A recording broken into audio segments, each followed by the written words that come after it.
Hello everyone, welcome to my channel and Medihub 98। So आज के इस वीडियो में हम रिप्रोडक्टिव सिस्टम से रिलेटेड एक नए टॉपिक के बारे में डिस्कस करने वाले हैं, जिस टॉपिक का नाम है ब्रेस्ट एंड मेमोरी ग्लैंड। सो इसके प्रीवियस वीडियो में हमने रिप्रोडक्टिव सिस्टम से related internal and external genital organs के बारे में डिस्कस किया था। अगर आपने उस वीडियो को नहीं देखा है तो इस वीडियो के डिस्क्रिप्शन में मैं उस वीडियो का लिंक दे दूँगी, आप वहाँ से भी वीडियो को देख सकते हैं। सो चलिए बिना टाइम को वेस्ट किए टॉपिक को स्टार्ट करते हैं। सो फर्स्टली हम डिस्कस करेंगे ब्रेस्ट एंड मेमोरी ग्लैंड होता क्या।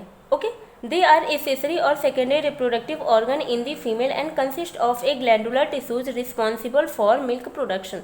यानी कि जो ब्रेस्ट एंड मेमोरी ग्लैंड होता है वो एक फीमेल के अंदर एसेसरी और सेकेंडरी रिप्रोडक्टिव ऑर्गन होता है, जो कि ग्लैंडुलर टिश्यूज द्वारा कंसिस्ट हुआ होता है या बना हुआ होता है और मिल्क के प्रोडक्शन में हेल्प करता है या रिस्पॉन्सिबल होता है। ओके, नेक्स्ट वन है the mammary gland are rudimentary in the male. यानी कि जो मेल पर्सन होते हैं उसमें जो मेमोरी ग्लैंड है वो रूडिमेंट्री वे में होता है। Rudimentary means immature development of the organ, यानी कि ऐसे ऑर्गन जिसका कि प्रॉपर वे में डेवलपमेंट नहीं होता है, वैसे ऑर्गन को ही हम रूडिमेंट्री ऑर्गन कहते हैं, जो कि एक मेल के अंदर मेमोरी ग्लैंड होती है। ओके, नेक्स्ट इसके बाद डिस्कस करेंगे पोजीशन ऑफ द ब्रेस्ट। यानी कि जो ब्रेस्ट होता है वो कौन सी पोजीशन पे या कौन सी जगह पे सिचुएटेड होता है। Okay, the breast lie on the pectoralis major muscles on the both side. ठीक है, यानी कि जो पेक्टोरलिस मेजर मसल्स होती है, यानी कि ये जो मसल्स होती है वो एंटीरियर चेस्ट पे प्रेजेंट होती है। यानी कि जो एंटीरियर चेस्ट वॉल है उस पे जो मसल्स प्रेजेंट होती है उस मसल्स को ही हम पेक्टोरलिस मेजर मसल्स कहते हैं। उसके बोथ साइड जो ब्रेस्ट होता है वो सिचुएटेड होता है। ओके, नेक्स्ट वन है on the side they extend between sternum and axilla. And इसके साइड की बात करें तो स्टर्नम और एक्जिला के साइड में उन दोनों के बीच में ये सिचुएटेड होता है, यानी स्टर्नम एंड एक्जिला के बीच में। और from above downward they extend between the second and six rib. यानी कि नीचे की तरफ जो बोन होती है, यानी कि जो रिब्स बोन है means second and six ribs होती है, उसके बीच में जो ब्रेस्ट है या जो मेमोरी ग्लैंड है वो स्टे करता है या उसका पोजीशन वहाँ पे रहता है। ओके, सिंपली अगर हम बात करें तो जो पेक्टोरलिस मेजर मसल्स होती है उसके बोथ साइड जो ऑर्गन सिचुएटेड रहता है उसी ऑर्गन को हम ब्रेस्ट या मेमोरी ग्लैंड कहते हैं। ओके, सो नेक्स्ट इसके बाद डिस्कस करेंगे एक्सटर्नल फीचर्स के बारे में। ठीक है, एक्सटर्नल फीचर्स क्या क्या होता है। तो दी ब्रेस्ट आर मोर और less hemispherical in shape. यानी कि जो ब्रेस्ट है वो हेमी स्फेरिकल शेप में, यानी कि ज़्यादा या कम वे में हेमी स्फेरिकल शेप में प्रेजेंट होता है। हेमी स्फेरिकल की अगर हम बात करें तो जो स्फेरिकल शेप होता है उसका हाफ पोर्शन जो होता है उस पोर्शन को हम हेमी स्फेरिकल शेप कहते हैं। लाइक आप यहाँ फिगर में देख सकते हैं, इधर का जो एरिया है वो स्फेरिकल है एंड जो उसको हम टू पार्ट में डिवाइड करेंगे तो जो पोजीशन या जो शेप वो लेगा उस शेप को ही हम हेमी स्फेरिकल शेप कहते हैं, जिस पोजीशन में जो ब्रेस्ट होता है वो प्रेजेंट रहता है। ओके, नेक्स्ट वन है इसके बाद they contain a small prominence in the middle called nipple. यानी कि जो ब्रेस्ट होता है उसमें स्मॉल प्रोमिनेंस बना हुआ होता है उसके मिडिल पोर्शन में, उस पोर्शन को हम निप्पल के नाम से जानते हैं। ओके, नेक्स्ट वन है इसके बाद areola is a coloured area which surrounded the nipple. यानी कि जो निप्पल एरिया है उसके सराउंडेड में जो कलर्ड एरिया होता है या लाइट ब्राउनिश कलर में जो स्ट्रक्चर प्रेजेंट होते हैं उसको ही हम एरियोला के नाम से जानते हैं। ओके, इसको हम आगे फिगर वाइज भी डिस्कस करेंगे, बट अभी यहाँ पे हम इसको एक्सप्लेन आउट कर रहे हैं। ओके, नेक्स्ट वन है इसके बाद on the surface of areola there are numerous सिवेसियस ग्लैंड कॉल्ड मोंटोगोमरी ट्यूबरकल्स। ठीक है, यानी कि जो एरियोला का सरफेस होता है उस पे सिवेसियस ग्लैंड प्रेजेंट होती है, लार्ज अमाउंट में सिवेसियस ग्लैंड प्रेजेंट होती हैं। या सिंपली अगर हम कहें तो जो एरियोला का स्ट्रक्चर है उस पे छोटे छोटे उभार होते हैं, उस उभार को ही हम मोंटोगोमरी ट्यूबरकल्स के नाम से जानते हैं। ठीक है, यानी मोंटोगोमरी ट्यूबरकल्स के नाम से उसे हम जानेंगे। ओके, नेक्स्ट इसके बाद हम डिस्कस करेंगे internal structures of the breast. Okay, internal structures क्या क्या होते हैं। सो इसमें है the breast consist of a number of lobules which are made of columnar epithelium. ठीक है, यानी कि इंटरनल स्ट्रक्चर्स में जो ब्रेस्ट होता है वो नंबर ऑफ लोब्यूल्स द्वारा कंपोज्ड होता है। ठीक है, यानी कि कई सारे लोब द्वारा मिलके एक ब्रेस्ट का इंटरनली निर्माण होता है और वो जो लोब्यूल्स होते हैं वो कॉलुमनर एपिथेलियम द्वारा बने हुए होते हैं।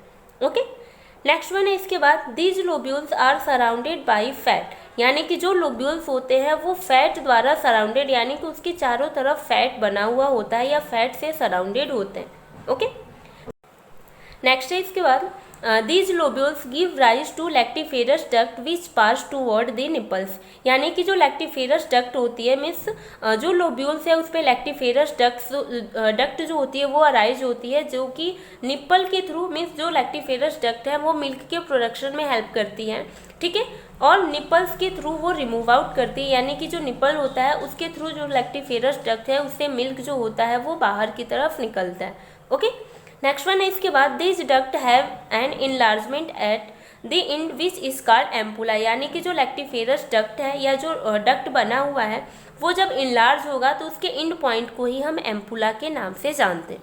ओके, लाइक आप आगे फिगर में भी देख सकते हैं, जैसे हम यहाँ फिगर में भी समझ सकते हैं कि जैसे जो ब्रेस्ट होता है फर्स्टली सिचुएटेड कहाँ पे होता है, पेक्टोरलिस मसल्स में, यानी कि जो बोथ साइड की जो चेस्ट वॉल की मसल्स होती है उसी के बोथ साइड जो ब्रेस्ट है वो पेक्टोरलिस मसल्स के ऊपर सिचुएटेड होता है। इधर साइड में रिप्रेजेंट किया गया है रिब्स को, यानी कि ये जो छोटे छोटे आपको पार्ट दिख रहे हैं ये रिब्स के होते हैं, ठीक है, और जो ये एरिया है यानी कि जो ये ब्लैंक एरिया आपको दिखाई दे रहा है ये चेस्ट वॉल है। चेस्ट वॉल के जस्ट फ्रंट पे ही जो मसल सिचुएटेड होती है उस मसल्स को ही हम पेक्टोरलिस मसल्स कहते हैं, ठीक है। इसके बाद मैंने इसमें बताया था कि निपल का एरिया यानी कि जो ब्रेस्ट का एरिया होता है ब्रेस्ट के मिडिल पोर्शन में, यानी कि ये ब्रेस्ट का मिडिल पोर्शन है, इस मिडिल पोर्शन पे जो प्रोमिनेंस स्मॉल प्रोमिनेंस हुआ रहता है उस प्रोमिनेंस को ही हम निपल्स के नाम से जानते हैं। इसके अलावा ये जो निपल का एरिया है इस पे ब्राउनिश मतलब कलर होता है, यानी कि उसके सराउंडिंग में जो कलर प्रेजेंट रहता है उस कलर को ही हम एरियोला कहते हैं, ठीक है, लाइट ब्राउनिश कलर में होता है। इसके बाद जो ब्रेस्ट है उसके इंटरनल स्ट्रक्चर्स की अगर हम बात करें तो कई सारे लोब द्वारा मिलके, यानी कि ये जो स्ट्रक्चर यहाँ पे आपको सीन हो रहा है अंगूर के गुच्छे नुमा आकार में जो सीन हो रहा है उसको ही हम लोब्यूल्स कहते हैं, यानी कि कई सारे लोब्यूल्स से मिलके एक ब्रेस्ट का इंटरनल स्ट्रक्चर जो होता है वो कंप्लीट होता है, ठीक है। इसके अलावा जो लोब्यूल्स होते हैं इस पे मिल्क डक्ट भी प्रेजेंट होते हैं, यानी कि लोब्यूल्स से होते हुए मिल्क डक्ट से होते हुए जो ब्रेस्ट मिल्क होता है वो निप्पल के थ्रू बाहर निकलता है। ओके, नेक्स्ट वन इसके बाद फैटी टिश्यूज, जो कि ब्रेस्ट के इनर साइड में कई सारे मतलब लार्ज अमाउंट में फैटी टिश्यूज प्रेजेंट होते हैं। जैसे जैसे जो फीमेल प्यूबर्टियल एज में जाती हैं तो फैटी टिश्यूज बहुत ज़्यादा अमाउंट में मतलब कलेक्ट होते हैं और ब्रेस्ट को प्रॉपर वे में डेवलप करते हैं, ठीक है। ये आउटर स्किन को रिप्रेजेंट कर रहा है और ब्लड वेसल्स जो कि इसमें इंटरनली ब्लड को सप्लाई करती है, मीन्स ऑक्सीजनेटेड और डीऑक्सीजनेटेड ब्लड को कैरी करेगी, ठीक है, यानी ब्लड वेसल्स के थ्रू प्रॉपर वे में ब्लड भी जो ब्रेस्ट है उसमें मतलब सर्कुलेट होता रहता है या ट्रांसफ़र होता रहता है। ओके, सो नेक्स्ट इसके बाद डिस्कस करेंगे डेवलपमेंट, ठीक है, यानी कि जो ब्रेस्ट है उसका डेवलपमेंट किस तरीके से होता है। तो इसमें है at the birth the breast is poorly developed and it contain only a rudimentary nipples, ठीक है, यानी कि एट बर्थ यानी कि जैसे जो फीमेल होती है जब उसका बर्थ होगा, ठीक है, जब वो जन्म लेती है तो उस दौरान जो ब्रेस्ट होता है उसका पुअरली डेवलपमेंट हुआ रहता है या रुडिमेंट्री वे में होता है, यानी कि जो उसके निपल्स होते हैं वो इमेच्योर उसका डेवलपमेंट हुआ रहता है।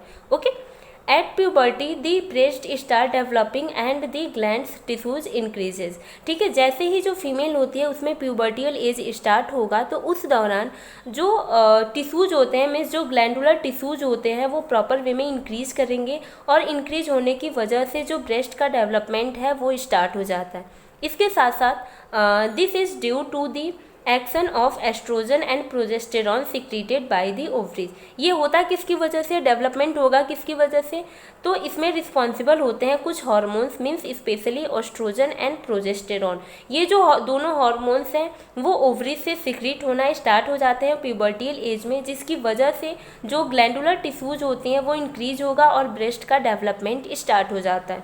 ओके, इसके अलावा इसका और बॉडी पे क्या एक्शन होता है, नेक्स्ट इसके बाद the active development commences at the starting of menstrual life when there is deposition of fat and increases in size, ठीक है, यानी कि जो ब्रेस्ट है मीन्स जो हार्मोनल इन्फ्लुएंस होने की वजह से हार्मोन्स का दोनों हार्मोन्स के लेवल की इंक्रीज होने की वजह से जो फीमेल होती है उसमें मेंस्ट्रुअल साइकिल जो होती है या मेंस्ट्रुअल लाइफ स्टार्ट हो जाता है या उसका कमेंसमेंट हो जाता है, जिसकी वजह से फैट का डिपोजिशन होने लगता है, ठीक है, फैट का डिपोजिशन ब्रेस्ट के अंदर होने लगेगा जिसकी वजह से इंक्रीज इन साइज, यानी कि जो ब्रेस्ट का साइज है वो इंक्रीज़ करने लगता है, ठीक है, यानी कि ब्रेस्ट का साइज इंक्रीज़ करने लगेगा। नेक्स्ट है इसके बाद after menopause at the ovaries loses their function and the breast also shrink, ठीक है, यानी कि मीनोपॉज मीन्स होता है permanent cessation of the menstrual cycle, यानी कि जो मेंस्ट्रुअल साइकिल है उसका परमानेंट वे में स्टॉप हो जाना, ठीक है, मीन्स जब मेंस्ट्रुअल साइकिल परमानेंटली स्टॉप होता है तो उसके बाद जो ओवरीज होती है वो लूज हो जाती है, यानी कि अपना फंक्शन प्रॉपर तरीके से नहीं कर पाती है, जिसकी वजह से क्या होता है कि ब्रेस्ट ऑल्सो श्रिंक, यानी कि जो ब्रेस्ट है वो श्रिंक्ड हो जाता है या सिकुड़ना स्टार्ट हो जाता है। ओके, नेक्स्ट इसके बाद डिस्कस करेंगे ब्लड सप्लाई, यानी कि ब्रेस्ट के अंदर कौन कौन सी आर्टरीज या वैन होती हैं जो कि ब्लड को प्रॉपर वे में सप्लाई करती है, क्योंकि हर एक ऑर्गन में कोई ना कोई आर्टरी या वैन होती है जो कि ऑक्सीजनेटेड और डीऑक्सीजनेटेड ब्लड को कैरी करती है। वैसे ही ब्रेस्ट के अंदर भी कुछ वेन एंड आर्टरीज होती हैं जो कि ऑक्सीजनेटेड एंड डीऑक्सीजनेटेड ब्लड को कैरी करती है। सो कौन कौन सी आर्टरी होती है? सो इसमें है internal memory artery and intercostal arteries carry oxygenated blood and memory when carry D oxygenated blood, ठीक है, यानी ऑक्सीजनेटेड ब्लड को कैरी करने के लिए intercostal artery and internal memory arteries जो होती है वो ऑक्सीजनेटेड ब्लड को ब्रेस्ट में कैरी करती है एंड मेमोरी वेन के थ्रू डी ऑक्सीजनेटेड ब्लड जो होता है वो कैरी होता है। ओके, नेक्स्ट इसके बाद डिस्कस करेंगे functions of the breast. Functions की अगर हम बात करें तो जो ब्रेस्ट है उसका ओनली वन फंक्शन रहेगा प्रोडक्शन ऑफ मिल्क, यानी मिल्क को प्रोड्यूस करना या प्रोडक्ट करना, ठीक है। इसके अलावा इसमें क्या क्या एक्शन होते हैं या किस तरीके से जो मिल्क होता है वो एक फीमेल के अंदर प्रोड्यूस होगा, तो इसमें है firstly during pregnancy oestrogen and progesterone secreted by the ovaries, ठीक है, यानी कि प्रेगनेंसी के दौरान जब जो फीमेल प्रेगनेंसी कंसीव करती है तो उस दौरान ऑस्ट्रोजन एंड प्रोजेस्टेरॉन जो होते हैं वो ओवरी से सिक्रीट करते हैं जो stimulate the growth of duct and lobules of breast, यानी कि ये जो दोनों हार्मोन्स होते हैं वो डक्ट को, यानी कि जो लैक्टिफेरस डक्ट है और जो लोब्यूल्स होते हैं जो कि ब्रेस्ट में प्रेजेंट होता है उसको स्टिमुलेट करते हैं, ठीक है, उसकी ग्रोथ को, यानी कि उसका प्रॉपर ग्रोथ हो उसके लिए उसे वो स्टिमुलेट करेंगे, ठीक है। नेक्स्ट है इसके बाद later these two hormones are secreted by placenta, यानी कि इसके बाद जैसे जो प्रेगनेंसी का टाइम ड्यूरेशन इंक्रीज होता है तो उस दौरान ये जो दोनों हार्मोन्स होते हैं वो प्लेसेंटा द्वारा सिक्रीट होने लगेंगे, ठीक है। सिक्रीट होने के बाद and produce the some effect, और साथ ही साथ वो अपना बॉडी के ऊपर या प्लेसेंटा के थ्रू अपना इफेक्ट भी दिखाना स्टार्ट करते हैं। And then after child birth the secretion of these two hormones decreases, यानी कि जैसे ही जो फीमेल होती है उसकी डिलीवरी होगी या आफ्टर चाइल्ड बर्थ ये जो दोनों हार्मोन्स होते हैं वो डिक्रीज हो जाते हैं, यानी कि इसका जो लेवल होता है वो डिक्रीज हो जाता है। डिक्रीज होने के बाद ये कहाँ से सिक्रीट होगा, तो नेक्स्ट वन है इसके बाद now milk secretion is stimulated by prolactin of anterior pituitary, यानी कि एंटीरियर पिट्यूटरी ग्लैंड से प्रोलैक्टिन हार्मोन्स का सिक्रीशन स्टार्ट होता है जो कि स्टिमुलेट करता है मिल्क के सिक्रीशन को, यानी कि जैसे ही जो फीमेल की डिलीवरी होगी तो डिलीवरी के after anterior pituitary gland prolactin को स्टिमुलेट करेगा और प्रोलैक्टिन जो है वो मिल्क के सिक्रीशन को स्टार्ट करता है, ठीक है। And then oxytocin of posterior pituitary gland is responsible for milk, यानी कि प्रोलैक्टिन का काम क्या है, मिल्क को प्रोड्यूस करना, ठीक है, यानी मिल्क के सिक्रीशंस को इंक्रीज करना या स्टार्ट करना। एंड ऑक्सीटोसिन का मतलब होता है इजाकुलेट करना, यानी कि ब्रेस्ट से रिमूव आउट करना या ब्रेस्ट से बाहर करना, ठीक है। मीन्स जो ऑक्सीटोसिन है वो रिस्पॉन्सिबल होगा, ऑक्सीटोसिन जो होती है वो पोस्टीरियर पिट्यूटरी ग्लैंड की हार्मोन्स है जहाँ से मीन्स पोस्टीरियर पिट्यूटरी ग्लैंड से सिक्रीट होता है और मिल्क के इजाकुलेशन में, यानी मिल्क को प्रॉपर वे में निपल्स के थ्रू बाहर निकालने में हेल्प करता है। मीन्स प्रोलैक्टिन जो होती है वो एंटीरियर पिट्यूटरी ग्लैंड की हार्मोन है जो कि मिल्क के सिक्रीशन में या मिल्क के प्रोडक्शन में हेल्प करती है। एंड ऑक्सीटोसिन जो है वो पोस्टीरियर पिट्यूटरी ग्लैंड की हार्मोन है जो कि मिल्क के इजाकुलेशन में या निपल्स के थ्रू बाहर निकालने में इंपॉर्टेंट रोल प्ले करती है। ओके, सो आज के इस वीडियो में इतना ही। आई होप आपको वीडियो पसंद आया होगा। अगर वीडियो पसंद आया तो प्लीज़ वीडियो को लाइक करें, कमेंट करें एंड शेयर करें। अगर आप हमारे चैनल पर नए हैं तो प्लीज़ चैनल को सब्सक्राइब करें, बेल आइकन को क्लिक करें जिससे कि आगे के नोटिफिकेशंस आपको मिलती रहे। Thank you.